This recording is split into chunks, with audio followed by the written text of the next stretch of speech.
Ladino, also called Judeo-Spanish or Judesmo, is a Romance language of Sephardic Jews based on Old Castilian Spanish and written in the Hebrew script. In the 14th century, it was the linguistic form of biblical translations into Castilian Spanish. It was an active spoken language for 2 generations in the Ottoman Empire after the Iberian expulsions. But then the language in the 16th century became Judeo-Spanish, Spaniolit, or Judesmo, and it became the vernacular language of Sephardic Jews in the Balkans. Okay, so in recent decades, in Israel, the United States, and Spain, the language has become referred to as Ladino, literally meaning Latin. However, some of the speakers consider that the term is incorrect, thinking of Ladino rather as the semi-sacred language used in word-by-word translations from the Bible, but not the spoken vernacular language.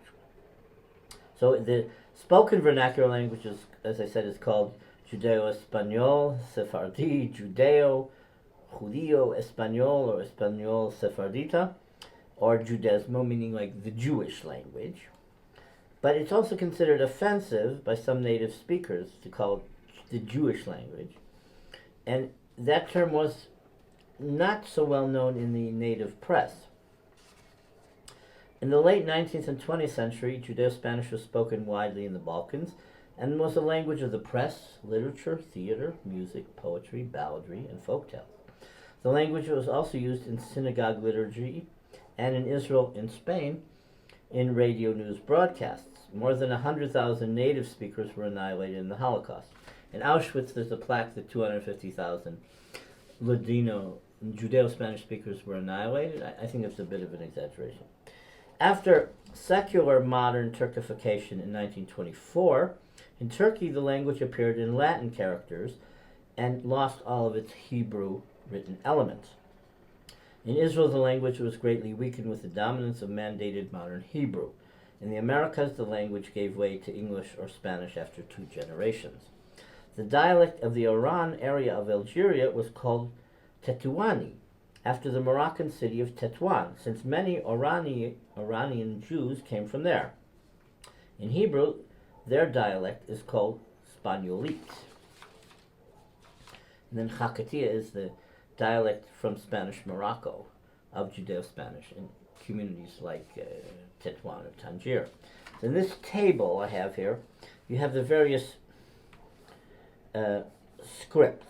You'll see in block letters, in regular Hebrew typeset, you have the far left. In modern Hebrew, the language is written in Ashkenazi cursive. In the third column to the left is the Rashi print script, which was hardly used because people didn't write that way. But that's how, if you wrote what was in typeset, that's how you would write it. In Salotreo is the written cursive of Judeo-Spanish, and it looks like Arabic, okay? And it's very deceptive because, for example, look at the difference between Aleph on top, and then go down and look at the difference between Lamed somewhere in the middle, and then look at the difference between Resh. And not everyone wrote exactly in this style, in this uniformity, so it can be very confusing. And then in the other tables you have the Greek and Latin and phonetic equivalents. Here's an example of the Rashi typescript in a novel published in Jerusalem in 1900.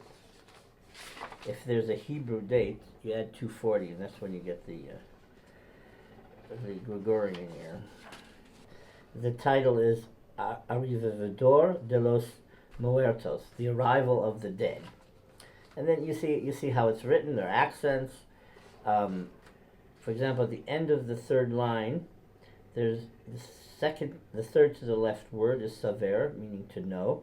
But notice the third letter to the left is a bet. But notice it has that little accent on it, which makes it a vet. These are some features of the printed language. Here's a table, for example, of Salitreo. You can focus in on some of the letters. Notice, like, for example, the Gimel, let's say the fourth letter, it becomes a ch when there's a diacritic mark on it, okay? And then you have the, let's say the sixth letter here is Dalid, but that could easily be mixed up with Resh, okay? And then also, for example, you have Zayin, which is the second to the bottom, but if you put a diacritical mark, then it's pronounced as Je. And so it's very confusing to decipher all this in handwritten documents. So there are various dialects depending on the place, like Salonika, Monastir, Istanbul, Rhodes, Bosnia, Romania, and Hakkatia in Spanish Morocco. In Salonika, the language had more Castilian, Old Spanish, medieval, Latinized forms. In modern Spanish, to do is Azer, written H-A-Z-E-R. In Judeo-Spanish, in most dialects, let's say in Rhodes, it was Azer.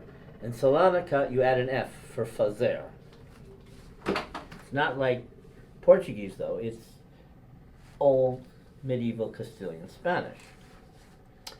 And then in like Bosnia and Romania, you had like a U instead of an I, or diacritical marks like a U instead of an U. And so these are the different features of the dialects, and to someone who speaks a different dialect, it's kind of funny, and they would ridicule the person who spoke differently from them. And that's one reason also why Sephardim were divided. They had different tunes in synagogue, they knew different tunes, they came from different cities, they had a different past, but they spoke the language a little different. Those that lived in Turkey may have a lot more Ottoman Turkish influences in words and changes in the grammar, as opposed to, let's say, someone from Romania, and et cetera, et cetera. So the language, that's just a glimpse. It's not hard to actually read the written language. It's very difficult to read handwritten Salitreo.